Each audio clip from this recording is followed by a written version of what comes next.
Got a rundown for you this morning. Yesterday, great sports day. Obviously, NBA playoffs, you had Knicks Pacers and what ended up being a really good game.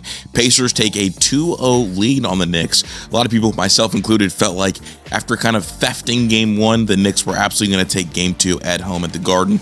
As a Cavaliers fan, as a Cavs fan, it is interesting to watch this because the more I watch Halliburton, the more I feel like the Pacers team is the team of destiny. On the other side of it, Cleveland baseball, the Guards taking on Detroit. And I do want to talk about that at some length because of how fascinating of a series this was. And it's interesting to see where the Guardians are. And then obviously just general news around sports. But I'm going to start with the Guardians. The Guardians won in, I guess, classic Guardians fashion. Obviously, Jackson Jobe on the bump for Detroit. Jackson Jobe, the Detroit Tigers have not lost a start that Jackson Jobe has started in up until yesterday, right? Jackson Jobe is one of those guys that young pitcher, great stuff, but a thrower right now learning how to be a pitcher. And it feels like guys in the past that have faced this Guardians team have looked really dominant against, throwers instead of pitchers. It's the pitchers, the guy that kind of dissect teams that really hurt Cleveland. Cleveland got it done. I mean, man, early on, 2 runs early in the game, obviously 2 triples in a game, which is unbelievable. Not unbelievable. 2 triples in a game is pretty rare. I mean, to see kind of the game open up the way it did, obviously with the Quan hit and then the Hosey triple, you really felt like, okay, like they're seeing this young kid early. Let's knock him out early and kind of get to it.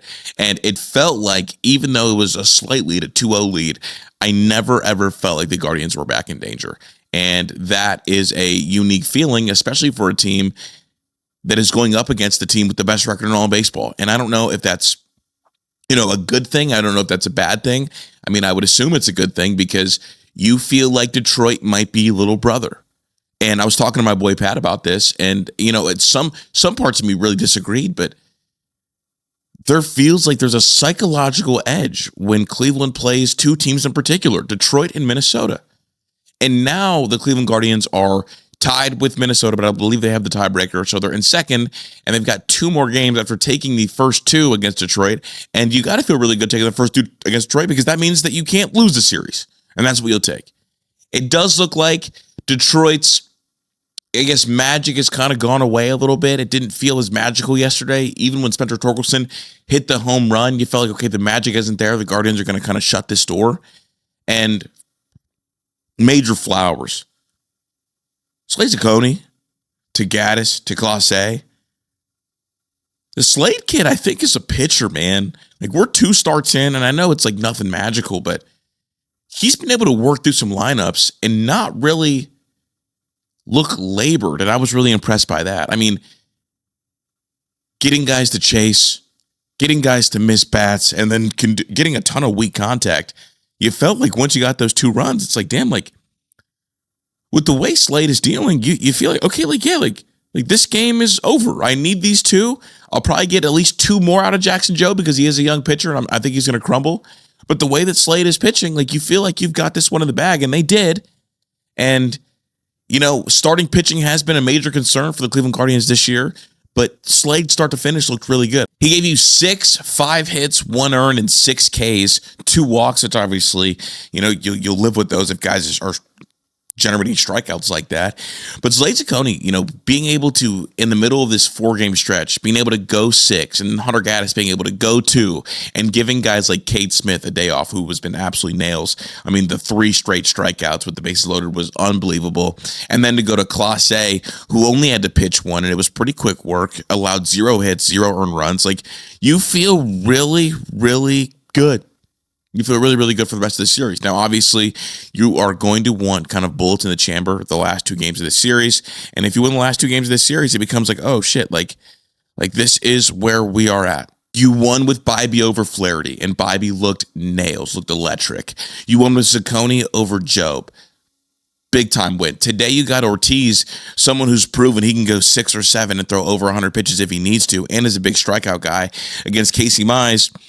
You got to feel good about that. And then Scooble is the Sunday game. So Guardians are in a really good place right now. I love kind of how that game went, to kind of grind that game out, to win that game. You do want to see more runs. There are some holes there. You do like the Bo Naylor swinging the bat a little bit well, but Nolan Jones' average fell to 175.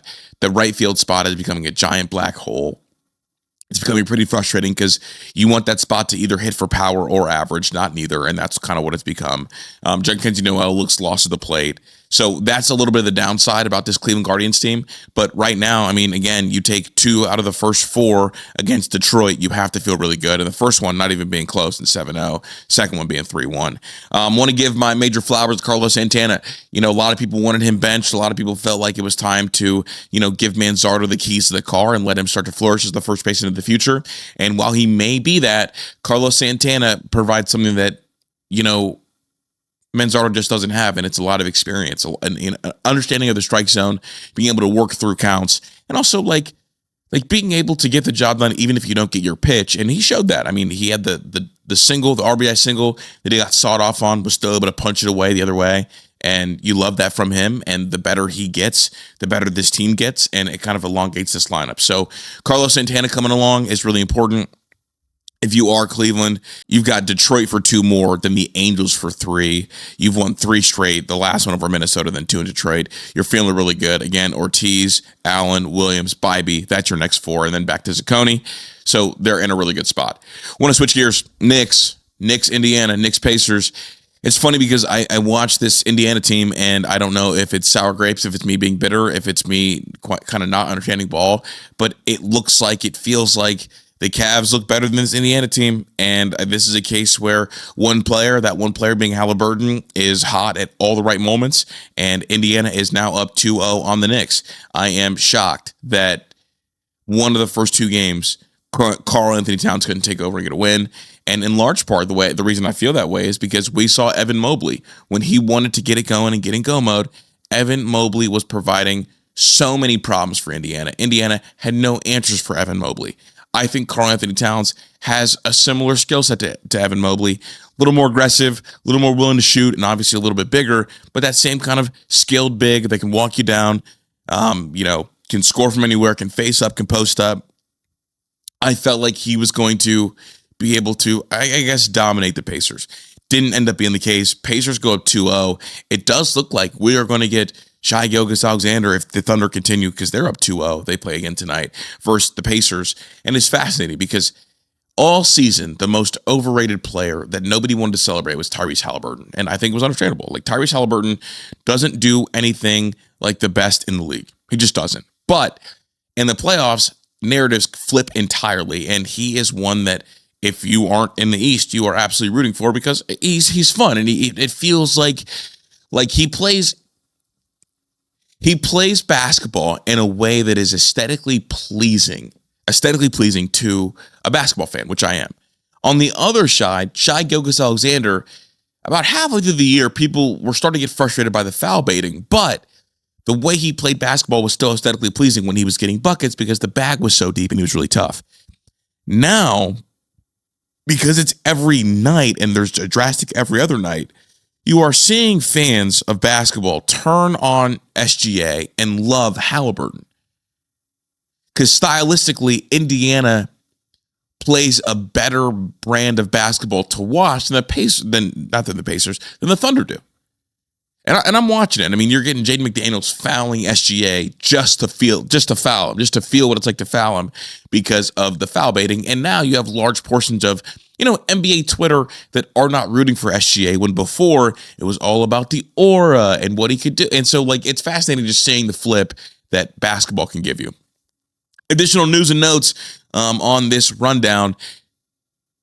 Acuna, back in action. First pitch, hits a home run. Also makes a throw from right field to gun somebody down. He is honestly, and it's not effortless. Baseball's such a hard sport, and you have to work so hard at it.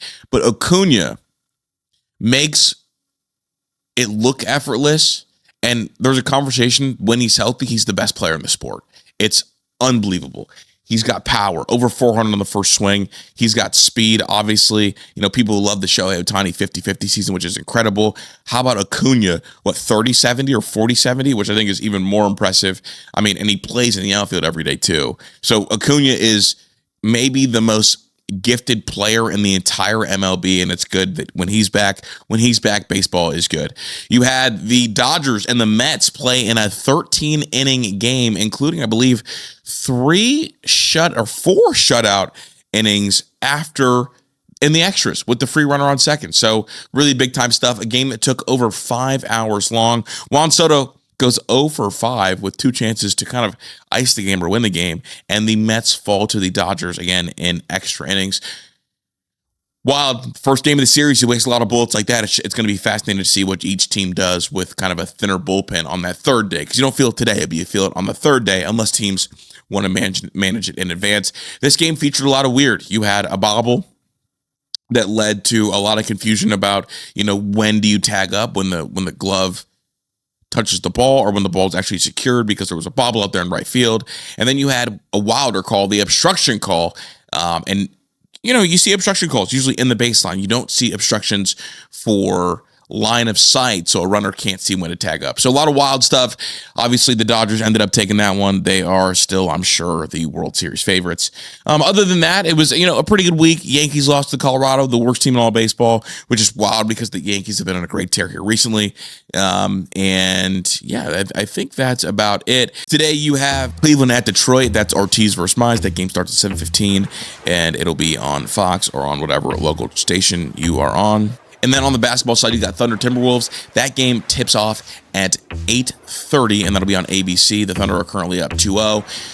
Tomorrow on the rundown with Tyler and I, we will be unpacking some of the stuff that, good old Stefanski had to say about the quarterbacks and everything going on in Cleveland. But this is your, morning rundown as I get it out. I'm trying to get it out before 9 a.m. today. As always, like, subscribe, follow us on the podcast side. We'll be here cranking out content every day.